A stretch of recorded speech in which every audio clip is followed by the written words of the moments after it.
Welcome to Numb Bills Fan Podcast, podcast number 178. I am your host, David Palermo, and Tyrod Taylor just got traded. If it's your first time tuning in, as always, subscribe on iTunes, Google Play, wherever you find your podcast, Stitcher Radio. Also, hit up numbbillsfan.com for whatever Numb Bills fan content you want to find. Right now, it's just a simple website with the Instagram feed up on there and a spot if you want to purchase some limited sizes of shirts up at the Etsy store, you can. So Tyrod Taylor got traded. I was being a fan and cleaning, OCDing my living room and playing Tetris with music gear. So I was staring at the board like, I want to talk about this, but at the same time had the headphones in. And was just taking in Kevin Massare from Locked On Bills podcast. His podcast was awesome. It was breaking as he was taping. So what you'll hear is actually audio from YouTube Live. Keep a lookout. I'll be going live on YouTube, probably simulcasting regularly with the podcast. I like going live on video. Keeps me a little focused, and it's in the moment. So check out YouTube as well, Facebook, you'll see the link up there, anywhere you check us out. So here is the podcast with Kevin Massare from Locked On Bills. We are back online right now. I have not made a video in a very long time, so pretty stoked to do it. On the line I have with me Kevin Massare from Locked On Bills podcast. Kevin, do you want to say hello to the audience? Hey, what's going on, audience? It's Kevin. So, well, there you go. There's Kevin. So essentially, don't forget, brought to you by Grandstand Sports Network and PunchDrunkSports.com. So visit those two sites, and I love Punch Drunk Sports. One of my favorite comedians, Stan Tripoli, is a part of it, along with Ari Shafir and Jason Tebow. We had Jason Tebow, who's also on the DirecTV Red Zone channel. He ended up coming on our podcast as well, and we talked about the Falcons preview with the Bills last year. Really awesome guy. So if you ever want to hear anything from him, check back into the previous podcast through the season.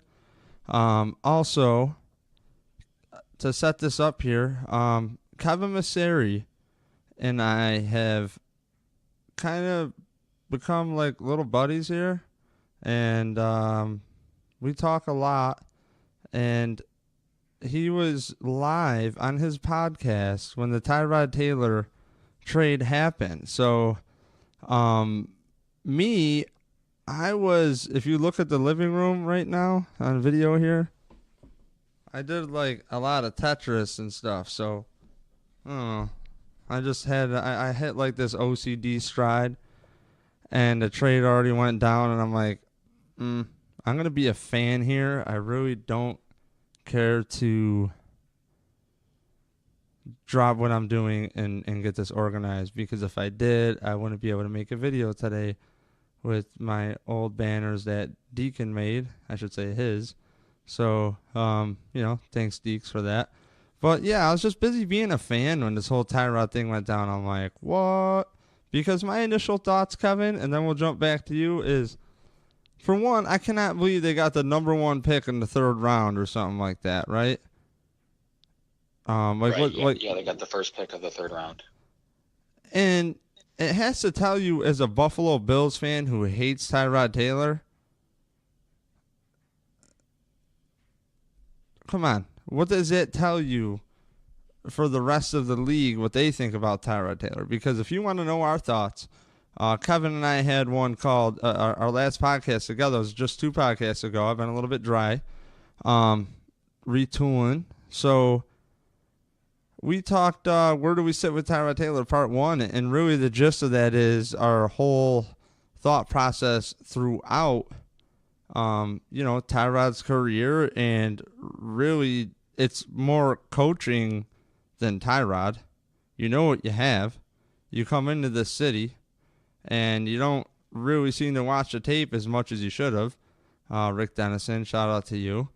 And, everybody digressed. But there's a thing in Buffalo, that I gathered years ago, and it's called quarterback fatigue. That's all it really is. And if you take like a group of your friends in your echo chamber and somebody actually does change how they live their life, and they still only screw up 1 out of 10 times instead of 9 out of 10, which like 1 out of 10 could be like the normal ratio for a quote unquote normal person. So say you like blink a lot. Well, if you work on your blinking habit and you get that down.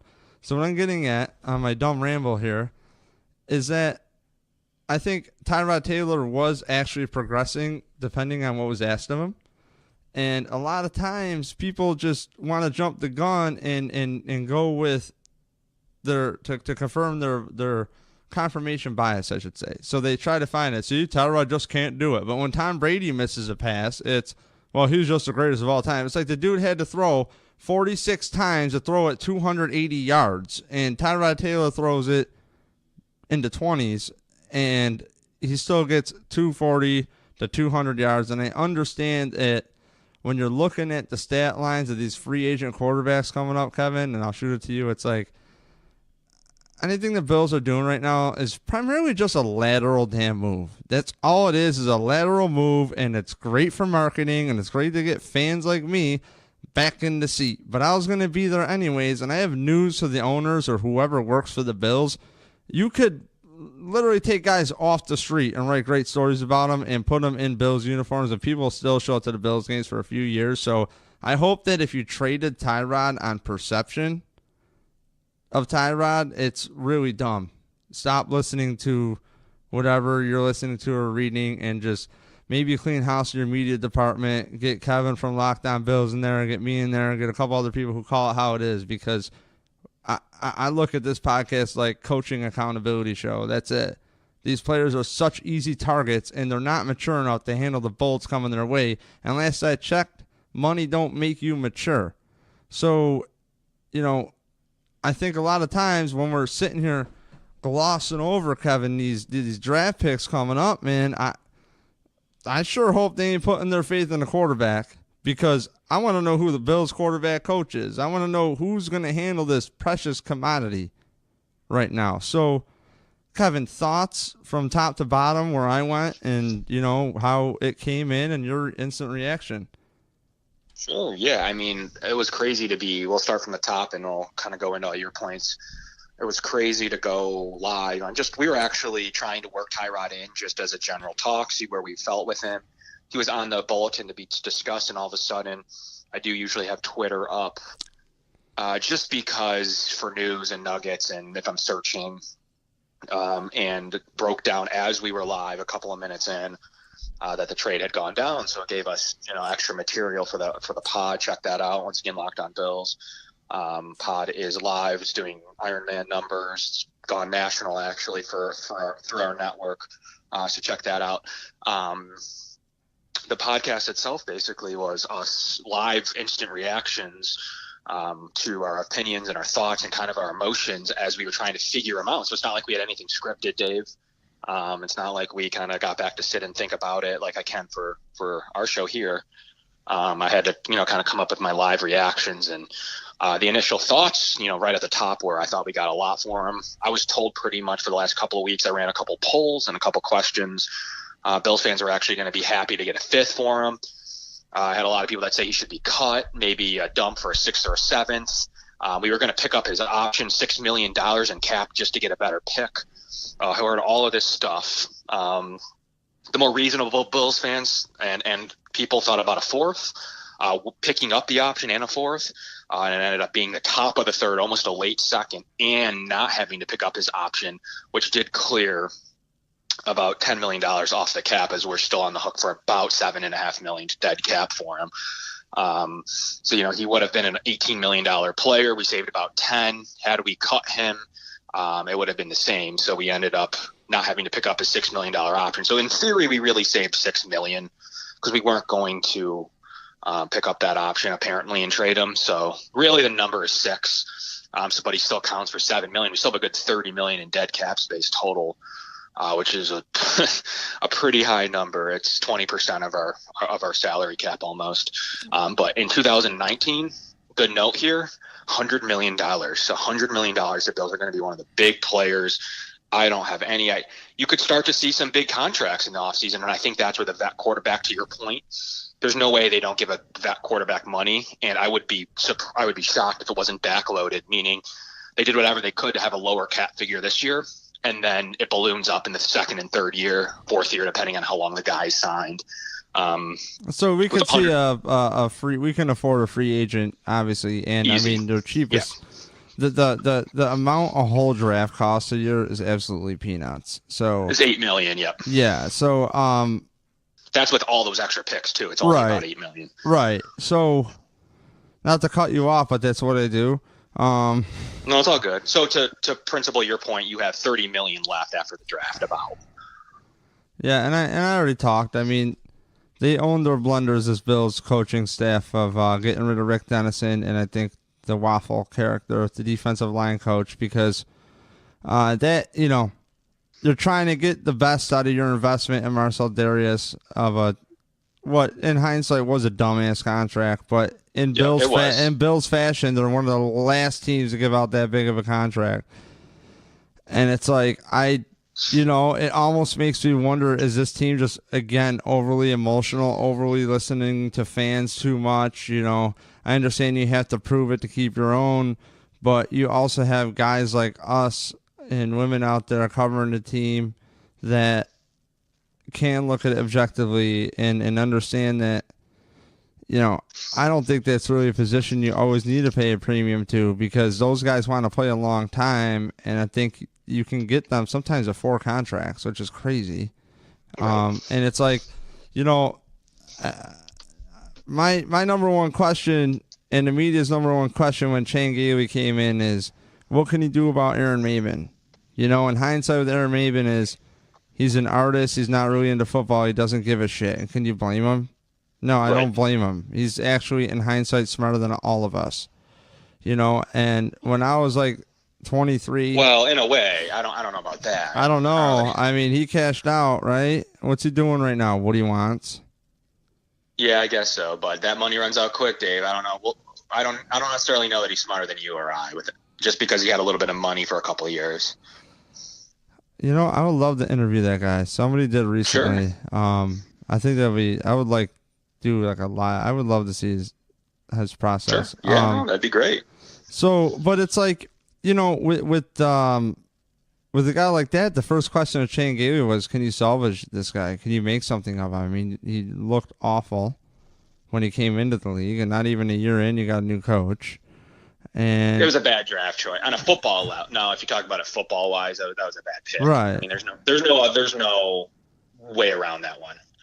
So, but what he wasn't a very good football player. What I'm trying to say is, there's going to be questions I want answered, and a lot of times, Marcel, you know, you think about it, Marcel Darius was a big one, and the job of that coach was to whip him into shape. And I honestly think that we have in McDermott more of like a classic Parcells older model kind of coach. You know what I mean? He's like great for like your dad and my dad, and just whip him into shape and type thing. And it's like, I don't know if that's how he is, you know, but that's kind of, I think that I'm worried about the communication level like that with the team, because, you know, you look at a guy like Sean McVay, and you look at a guy like Wade Phillips out there in LA at the Rams, and you know, you even look at guys like Marquise Goodwin in San Fran. Look at all these guys who like are tailored to their talent. Like Marquise Goodwin, people wanted to run him out of Buffalo. He gets another contract or something in San Fran. And over here, you got Wade Phillips, who's always been adapted in LA to adjust the scheme to players. You know, McVay, same thing, you know, and it's like, you see these dinosaur coaches just stuck in their ways, and I just really, really hope that our head coach isn't like that. I don't think he is. I think he's moldable, but he's like not. He's really not. I hope not. I think that's finally what they have. And Dable, I think why he got his job from Alabama was that he knew his player strengths. Look at what he was able to do with his quarterback position and benching his starter at halftime. in the national championship game and putting his rookie and freshman in the best position to play. So I think you have a team that's willing to do that, and it's unfortunately for anyone though, Dave. You got to have your players. No matter what anyone says, you have players that you like. I have players that I like. Coach has players that he likes. Rex Ryan has players he likes. Doug Whaley has players they like. So I don't think you can just – everyone's going to have their players, and once they find them, they will absolutely put them in a good position to win. Look at the 9-7 team last year. We had a bunch of podcasts last year, and you didn't necessarily think the team was the greatest, but why did they do what they were able to do? Because they put the D-backs in positions to win, and they had – the defense wasn't great at times, but – they were all in position to win. It wasn't that talented of a unit, Dave. It really wasn't. They were very opportunistic. And yeah, right. And honestly, it was just about time. It's more of an anomaly that they didn't make the playoffs than they did, honestly. Sure. And really, if Andy Dalton doesn't nail that pass, I am just as pissed off and firing McDermott now anyways. You know what I mean? Like, again, football starts in the trenches. I say it every podcast. I say this ain't Rip on the Coach show, but I say it every time. It's like, if football, use what they say against you. Yeah, football starts in the trenches. It really does. And when you have a head coach come in and then the excuse is, well, he was like the 4th or 5th guy they wanted to hire. Oh, really? Because I'm sure that there's a bunch of coaches that would have easily jumped ship from anywhere that you could have packaged up and said, man, we got this guy to run the offense. And all he has to do is watch the tape of the Bills 2 years prior of a number 1 rushing offense and pattern that. And work some play action off of that. Like, how about we just, watch the Bills and see what they did well? They have condensed games. I don't want to hear it. You know what I mean? Watch the games, then look at the stats. You know what I mean? And then maybe watch them again. It's not hard. Like, what made Jerry Hughes effective? I don't know this. Okay, well, do that. You know what I'm saying? Like, what made Russell Darius effective? This. Well, there's plenty of tape of the D-line playing outstanding, those 3.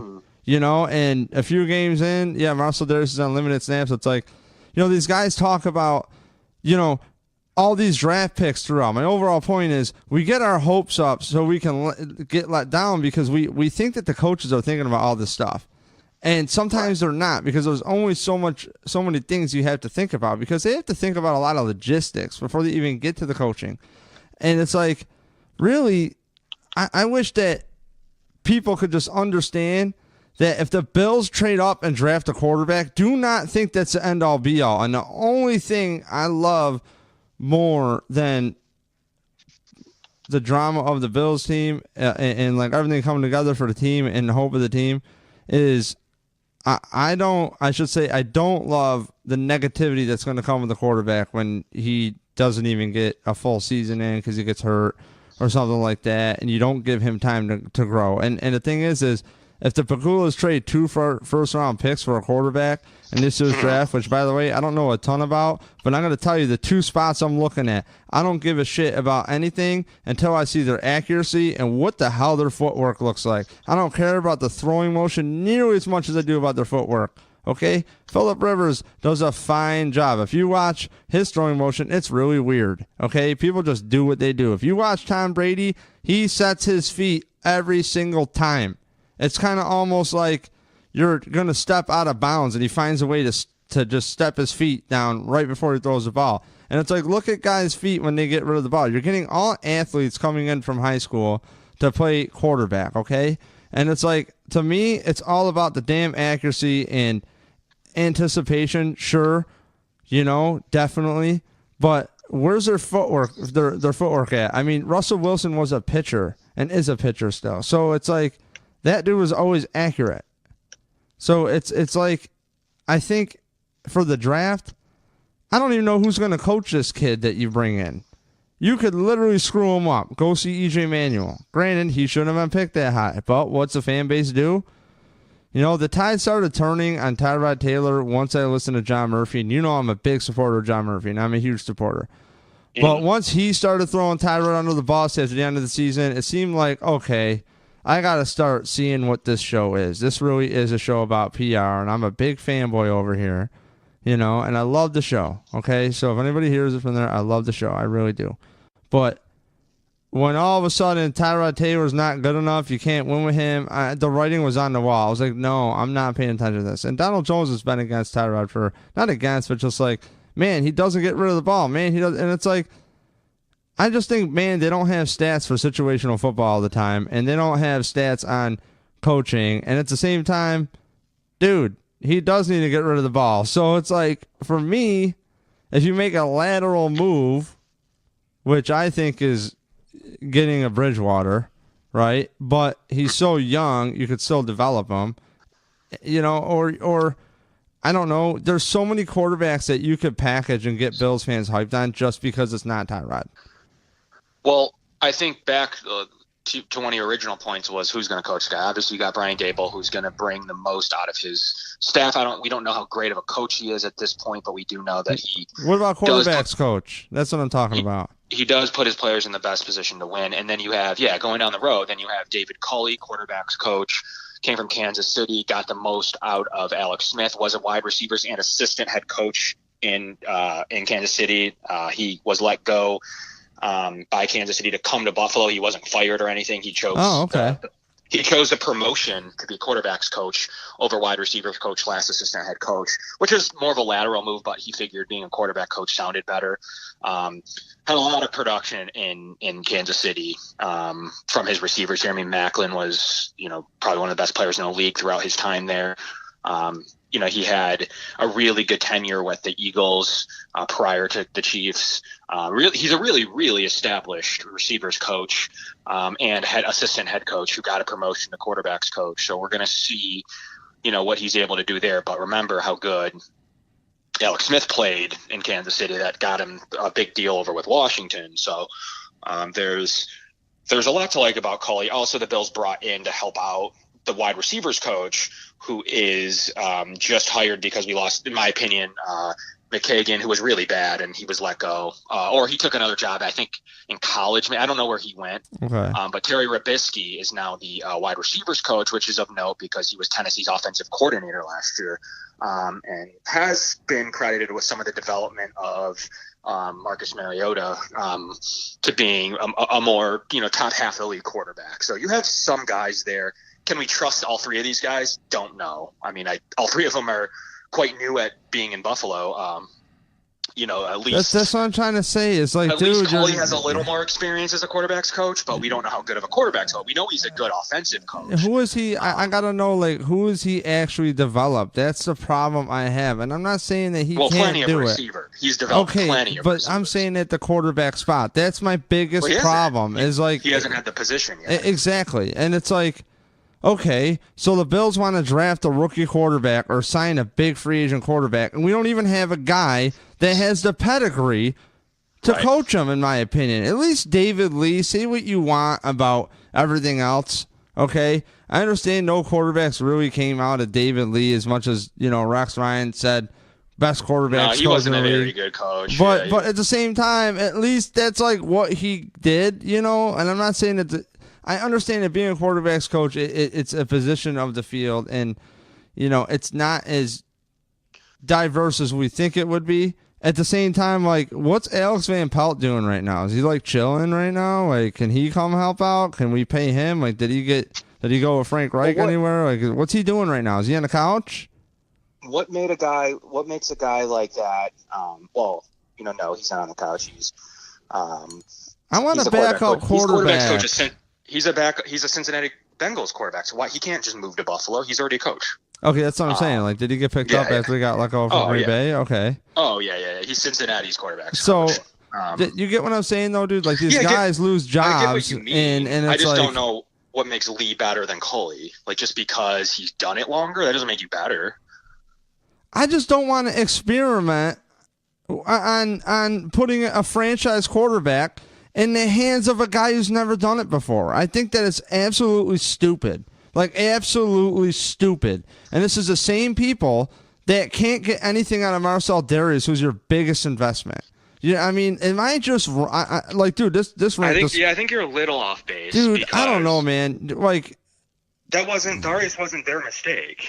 They inherited that. It was no matter if you like the player or not. We've had podcasts. I think we both like the player.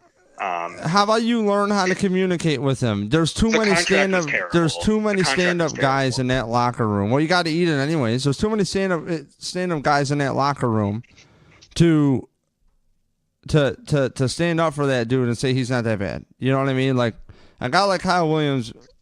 Well, he's not that bad, but the point is he doesn't justify the production. No, we didn't eat it we ate it last year anyways. We got out from like 40 million, 50 million of it, Dave. That's a lot to get out from under for 2018, 2019. But dude, we might have to like sign a guy anyways at a premium for that. You know what I mean? I understand we're probably going to fill it in with a $2 million draft pick. I hope, but is Kyle Williams even going to play? Does he even want to play? Yeah, he said he's going toward playing, so... That means that they're sweetening the money more towards what I want, okay? And I get it. And I told you this before. I love Kyle, but Kyle, what else do you have to do, man? Come play football. Come on. Just come He's gonna, but he wants a couple months off so he doesn't have to go to OTAs and stuff. Yeah, I don't blame him, dude. He don't need to be there. Send me the book. Send me the damn book. But all I'm saying is, Kevin, is I would just... If I'm running a damn drywall company, I'm not hiring a window cleaner. Sure. Okay. So. Well, no, that's not a fair thing. You wouldn't hire one of the best.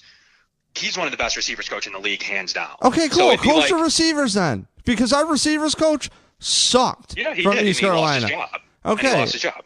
Oh, they did let him go too. Yeah. I was just saying that. Terry Robisky.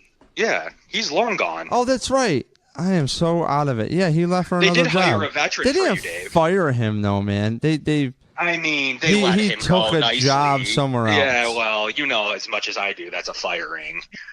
Because you come in with your draft pick, who you coach, and he sucks. That was a firing, Dave.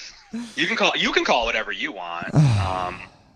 I'm calling it a firing. A very peaceful, nice, because they did pluck him out of ECU, and I don't know. That was a firing. I don't care. Anyways, back to the point. Terry Robisky's the veteran guy you're talking about. He's an offensive coordinator last year. Yeah. For a playoff team. That's what I'm talking about. We're overloading, baby. That's what I'm talking about. I like that. I really like that.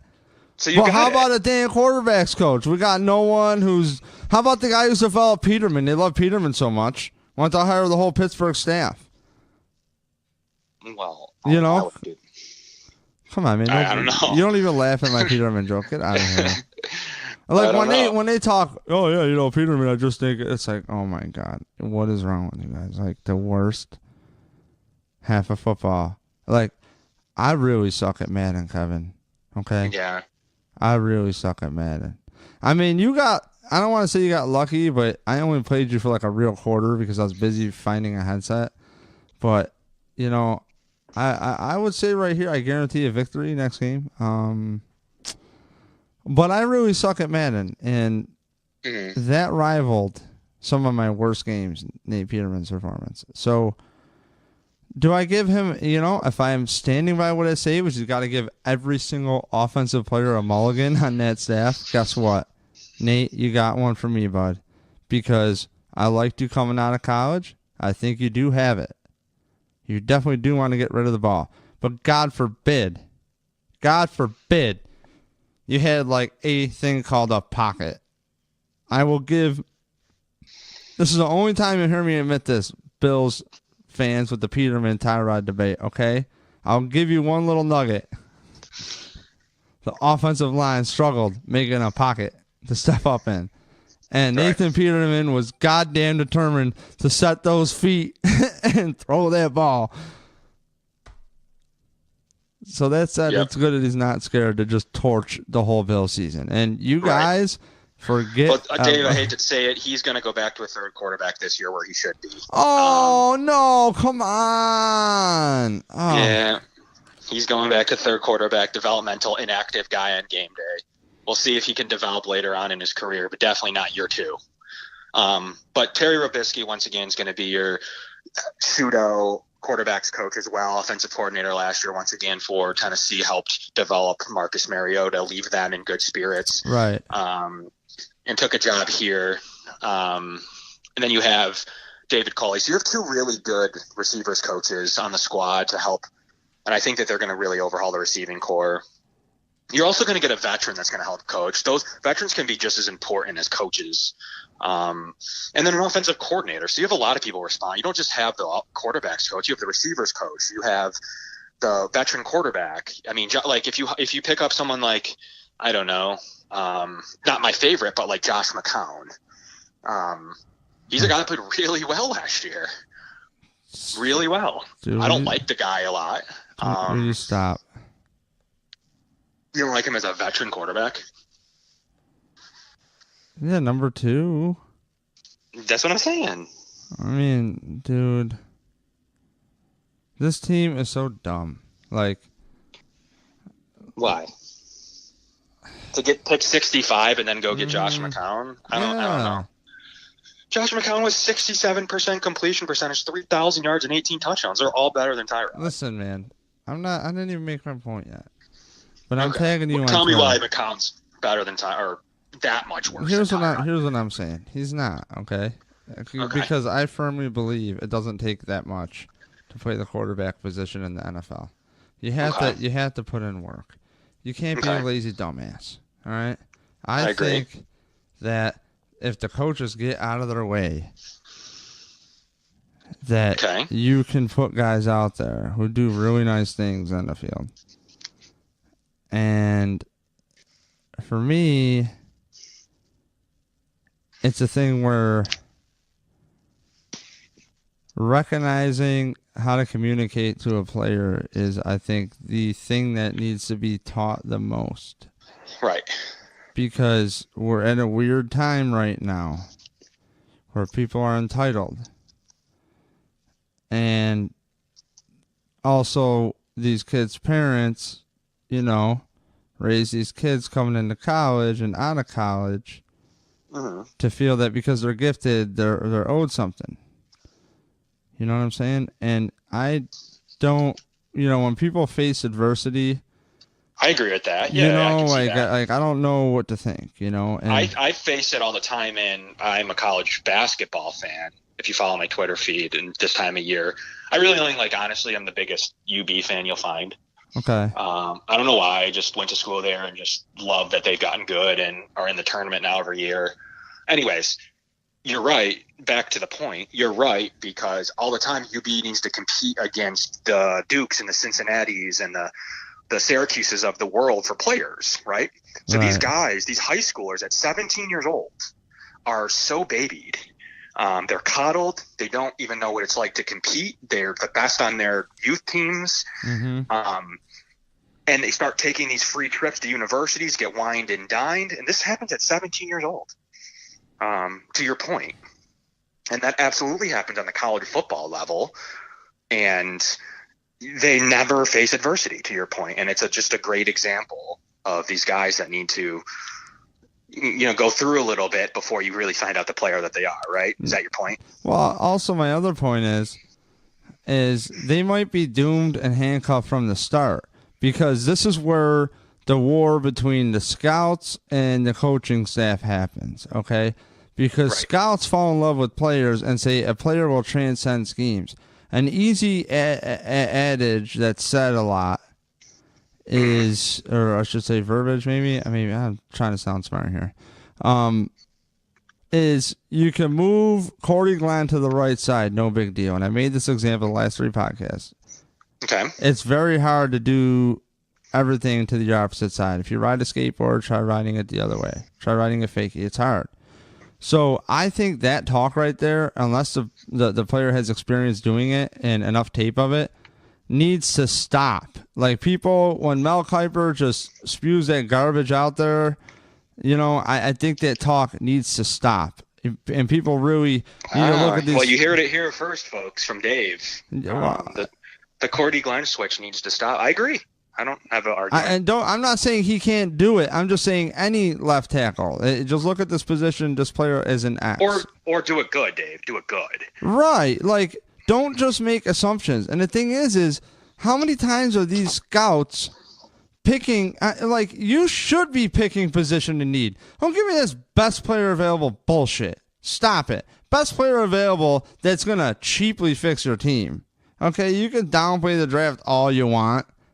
But damn, All I care about is this draft pick that fits the system. Okay? I don't care if this dude shit on all of his neighbors' porches. I don't give a flying fuck, Kevin. You know what I care about? Is that he gets his ass in the playbook, and what that means is if he can read it the first time and he's good, that's fine with me. Okay. Because I've done music, I've done a lot of creative projects, and I can't tell you how many times we got to cover a song, and then I'm having an argument over a part. Like, no, dude, it's played like this. Well, I put 10 hours into these songs, and, it's like, why don't you watch a video of them playing it? Why don't, let's get this right here. So for me, I want to line up all the ducks in a nice row with this draft pick and make sure that he is picked per the current scheme. And that is the whole reason we don't want coaches fired, and that's why I like McD for the job, and I'm giving him a few years to learn it. Okay, I love this. This is great. I'm actually happy. I know my tones suck lately, but it's nothing personal. Nothing personal, but you follow me, Kevin? It just needs to transcend a chain of operations correctly, and what that means is draft a goddamn player to fit the goddamn system and learn how to communicate with them. If you think he's going to be a problem in the locker room, obviously you got a good vibe of that. But make no mistake, the combine is so overrated, and it just seems like they are just very transparent now. They don't care if you tamper at all. Like when was the off season? Like, really, it doesn't feel like an off season, and it's genius of the NFL to do that. Like, so I don't know, Kevin. Lastly, Tyrod Taylor, Hugh Jackson. Is he smarter than Sean McDermott? And I'll say again, I think it was just quarterback fatigue in Buffalo. Yeah, agreed. I agree with that point. It's a good point. I don't ever have it unless the player's bad. I don't think Tyrod was bad enough to give me fatigue. I thought he needed better weapons. I thought his receiving core at times was some of the worst in the league. Did have a good running game in terms of having a good running back, so you got to factor that in. Right. That it all wasn't garbage. He was playing with a top 3 to 5 running back, depending on where you put LaShawn. Okay. So just as bad as his receiving core is some quarterbacks in the league literally don't have a running back. So, I think you got to factor in all those things. But all that being said, they paid what they needed to pay. They're picking up the rest of his contract. The Bills have $35 million in cap space. Call it 28 to 30 after their rookie class, but that's money they can spend all of it because next year they have $100 million. They don't need to save $20 million this year. They can spend all of that money now, and they're going to. I really think that they're going to. I don't know that they're going to go out and sign 2 $15 million players. They're going to go out and get a bunch of $5 million players like they did Vontae Davis. I think they should. I really think the Bills. You might think I'm crazy. I really think the Bills should go after Teddy Bridgewater. Okay, fine because I'll tell you, people can say, "Oh, it's Tyrod." You know what? Maybe we'll get the same level, right? And I was going over his stats, and people who want Kirk Cousins, it's like, if you look at the touchdown to interception ratio, Tyrod only had 14 touchdowns to X amount of interceptions, but then you double that number, and it's like Kirk Cousins is actually throwing more interceptions per touchdowns than a guy like Tyrod. Bridgewater, he puts up a little bit more yards, but there's not a huge sample size. And I think he'll go back to Minnesota really cheap, and maybe they're just going to test the market and see what's up. Because I think when the Bills drafted E.J. Manuel, and I watched Teddy Bridgewater as I'm eating chicken wings at Jeremiah's, and I'm just like, this guy is going to pass right by the Bills, and they're not going to take him because they have faith in E.J. Manuel.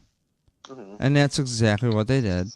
Mm-hmm. And it's like, I am so sick of this 3 years cycle garbage. That's why from the get-go, I want these players and coaches to line up. This is a good year to need a core. Everyone says, it's always a good year. If you keep pushing it. These guys are actually good year. This is a really these are actually talented players. This isn't the E.J. Manuel, Barkley year. This is a year that you're going to have, call it at least 4 top 15 picks, quarterbacks, and worthy of them. Not your Jake Lockers, not your Christian Ponders. I don't know if they're going to be top 15. I don't buy that. No way. You don't bet they're actually going to be good or going to be taken top 15? I don't think they're going to be taken top 15. Oh my gosh, you're crazy. 4 of them? No. Oh my God, man! 4 of them in the top 15, dude. Yes. When's the last time 4 have gone in the first round? The locker year? First round. How many went last year? I think last year was like the least of them. No. Dude, I'm telling you, man. I think quarterback is really, like Nick Foles cemented it. I did not do a podcast about the aftermath of the Super Bowl because just didn't care to, and lazy, don't care. Nick Foles gives you an example of everything you need to do. And all it is coaching. It's just coaching. That's it. You know, and last year, three went in the top 12. Really? Oh my God, I feel so dumb. Yeah. Dude, 3 in the top 12. I just gotta know, Brian Dable. I have faith in him because he has proven to tailor his schemes to his players, which is really good. Really, really good. And that's all I care about, man. That's all I care about, Kevin, is when we hand these guys these draft picks, are they going to be in position to succeed? Okay? I love the Bills locker room. I love the culture aspect of it. I love the signing of Chris Ivory. You're not really...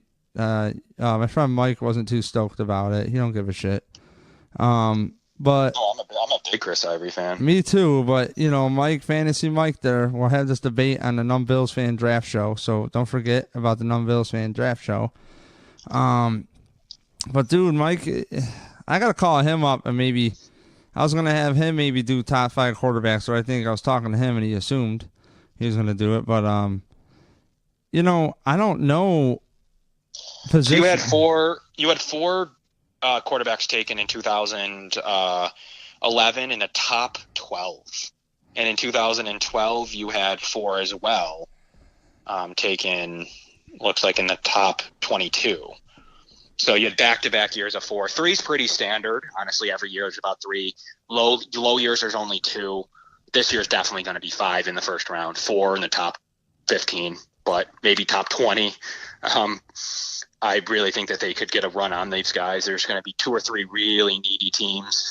Whoever gets Kirk Cousins is going to be able to get scratched off. Then you're going to have like Arizona, Buffalo, and New York, who are going to do whatever they can to get a quarterback. Why don't they really, the Bills? Honestly, you might think this is crazy. I think it's great. I think the Bills should draft a quarterback this year. Okay. Okay. Which they're going to do. Yeah, but... And then what else? I think you should also package something for a guy like Nick Foles, and here's why. Okay. Is because Nick Foles already knows LaShawn. Okay, so we got that little thing. So they have gone from a coach in Chip Kelly who's had it squarely up his ass to L.A., where his head was squarely up his ass too over there in with that former LA coach. What the hell is his name? I always rip on him. Jeff Fisher? Yeah, I love ripping on Jeff Fisher. It's so easy. And then Nick Foles is back and put in position to succeed.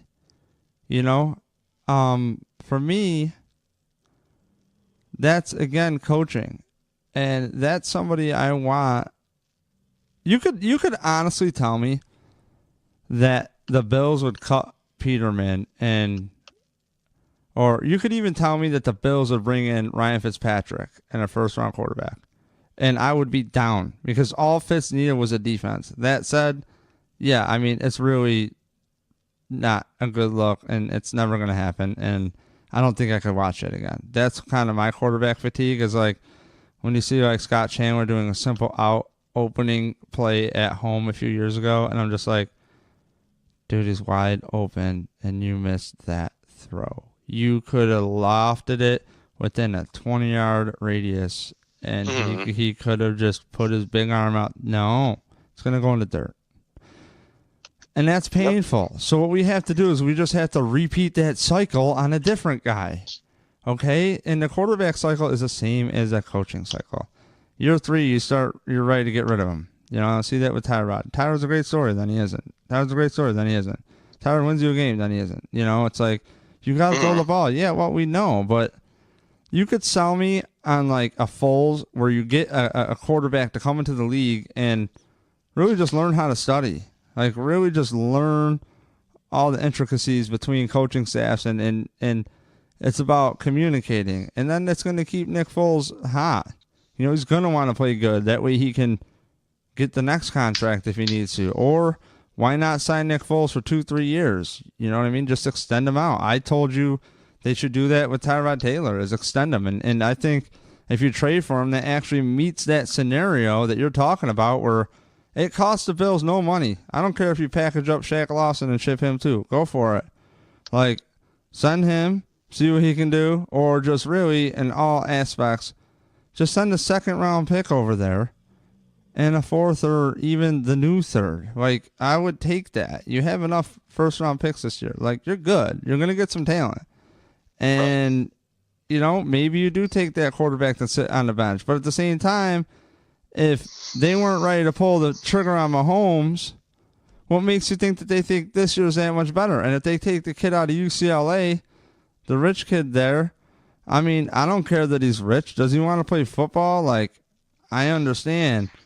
But, like, man, dude, there is a thing where it's, like, just so, like quarterbacks are so creepy to me. Like, the status quo quarterback who's got his shit together, as I put that in finger quotes, you know? You know, you put in there Peyton Manning, but really he's doing creepy shit behind the scenes, you know? And it's like, man, I don't know, dude. I'd rather have that guy that's got a loud mouth so I know where he is in life. You know, and it's like when the guy's all super buttoned up, I don't think Ryan Leaf was that bad of a player. It's the coaching, you know, and that's not even from my mouth. Reuben Brown said that on John Murphy show. He goes, you think that Ryan Leaf was that bad? You know, so it's like, man, the quarterback position is so fragile. And if this kid has been given life on a silver platter, I don't know if I want that kid on my football team as a quarterback. I know that sounds weird, but I want my quarterback to at least fight some adversity here. Not saying he hasn't, I just don't know enough. You follow me, Kevin? Yep, I'm following you. So, I'll leave you with one final nugget, Dave. I want the Bills for a 2-year deal, go out and sign Drew Brees. That's my dream scenario. 2-year deal, draft a quarterback. Kevin is as happy as a client, like the happiest guy ever. That's all I want. 2-year deal, $40 million. Go out and sign Drew Brees. If the Bills could sign Drew Brees, I would lose. 2-year deal. I would lose my shit if they signed Drew Brees. Are you kidding me? We'll do an immediate show, Dave. Me and you. Dude, do you think Drew Brees can ever leave New Orleans? I feel like people wouldn't show up to the Probably stadium. not, but it's as close as ever this year. Well, that's what you said on your podcast there, but, I mean... It's free agency. He doesn't have a deal. I mean, he's at least going to take a call. Doesn't mean he's going to go to, say, Buffalo calls him. He's at least going to entertain it. Doesn't mean he's going to do it. If Drew Brees walks into your building, you don't let him leave. Right. And well, how do you know he won't get his ass over to Denver? You don't. Of course you don't. You know, and honestly, if you look at the track record of Elway with quarterbacks, it's freaking horrible. Like, what's up with Paxton Lynch? Is he just shot, or is it, again, coaching and just not enough time? Because these guys get these first-round quarterbacks, like Jared Goff. I had the comedian Kevin Elliott on from our Barroom Heroes podcast, and dude, he was saying it too. It's like that guy looked like crap. Like he just absolutely sucked, you know. But then you get a new coach and he's good. So I kind of wonder, like, is Paxton Lynch like that bad? Yeah, he was. He wasn't a very good pick. That's for sure. No doubting that. I don't know what Denver's going to do. They're told to be linked to Case Keenum. They're either going to get Case Keenum or Kirk Cousins, so it's going to be one or the other. Minnesota's probably going to get Kirk, and Case is going to go to Denver. So, I mean, it leaves limited options for Drew Brees, man. I mean, it leaves New Orleans, and who knows? Why wouldn't you go to Minnesota indoors? Because they're getting Cousins. I mean, dude, if you just look at stats, I don't even know if Cousins is worth it. Honestly, I think. Sure, that's a debate for another day. But you could also put in that scenario that I have too, which is Cousins and a draft pick. But if I'm Cousins and they draft the guy, I'd be like, Olivia, come on, dude. Right. You No. know? Cousins is the only quarterback available that wouldn't come with a draft pick. So Minnesota's going to go after him because their team's good enough, Dave. That's why. It's like the Jets, that's terrible. Cleveland, that's terrible. But the Vikings are good enough that they are maybe a good Kirk Cousins away from being a Super Bowl winner. So that's why they're going to do that. It makes sense for that team, not for everybody. And then that leaves basically the big four, Buffalo, Arizona, the Jets, and the Broncos. Right. As your teams, that need quarterbacks. And then some fringe team, Cleveland still with Tyrod. I mean, you have Jacksonville on the outs. You have a couple fringe teams. Dude, this is and then maybe New Orleans. So you have a couple teams. You're making me lose my mind because I'm so sick of players coming to Buffalo to die. Okay? Because that just seems to be what happens. It's like, oh, cool, sweet player. And he just dies. You know what I mean? And I don't want Drew Brees going out that way. I'll be honest, man. Bills fans are the worst fans. People want to hype them up. Sorry, Bills fans, most of you, you're probably bad. You're probably bad boy, bad girl, bad person. Okay? Very bad. All right? And I don't, because the whole point of us podcasting is to, take away from that negative hearsay. At least that's why I wanted to start doing it. And you had Building the Herd going on before lockdown. It's like we want to put out at least a more objective conversation. And I think the quarterback position and the coaching position are very, very, very hand in hand.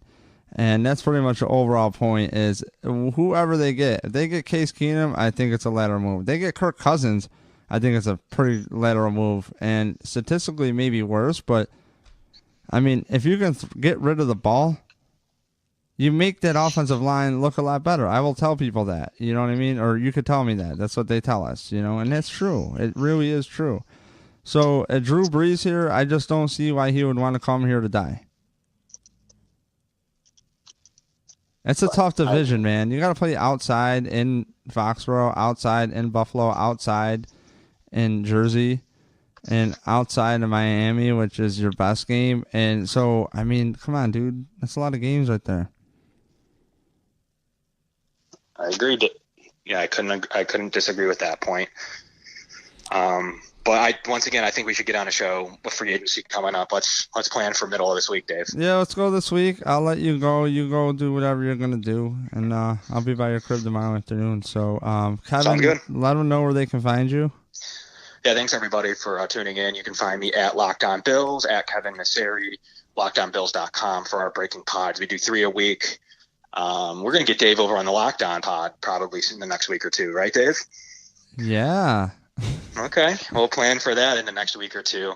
But in the meantime, definitely want to do a free agency pod, and you can catch our stuff. Right now, just talking about draft prospects, as well as free agency news and live reactions. So check it out. Yeah, that's what I was doing is, again, to repeat for people, I was busy being a fan, listening to Kevin's podcast as I was busy cleaning up this room behind me. So stoked to be back on video. And if you're on the audio portion of this, thank you for listening. Subscribe on iTunes, Stitcher Radio, Google Play. Follow Numb Bills Fan on Twitter, Instagram. If you want to call in the show sometime, shoot me a message on any of the platforms on Facebook. I'm easiest to get a hold of, believe it or not, on Instagram because it's super fast. Twitter's all right. Facebook, it's kind of a pain to check, but I will. So just hit me up anywhere you want. Shoot me an email, dave@numbbillsfan.com. And lastly, shout out to Grandstand Sports Network for always supporting me with this venture here. And, we got Deacon coming back to produce some videos and do some stuff. Really stoked. And there's also a Numb Bills Fan draft show coming. And more podcasts, especially positioning. I'll probably do a dump of podcasts. So keep subscribing. Don't worry, I didn't fall asleep or anything. Just kind of busy getting the house together in the off season. So take care, everybody. And don't forget, punchdrunksports.com. Love those guys. Great podcast, great people, and Tinfoil Hat podcast. Check that podcast out. Keep it real. And as always, thank you to all the listeners out there. I don't want to sound like Mike Tyson over here with my T's and H's. But thank you for checking out the podcast. If it's your first time, second, fifth, hopefully it's not your last time. If you enjoy it, just tell your friends. Best way to help is to leave a review on iTunes. They'll be really great. I'll have some more giveaways going on, so please stay tuned everywhere. And thank you as always, and keep a lookout for more videos up on YouTube. I would love to keep doing the simulcast thing where I take the audio from the video. Keeps me focused. Win-win. You get to see my pretty face. And some graphics for the future. So thank you again. As always, subscribe on iTunes and everywhere you find your podcasts. I'm your host, David Palermo. Seacrest out.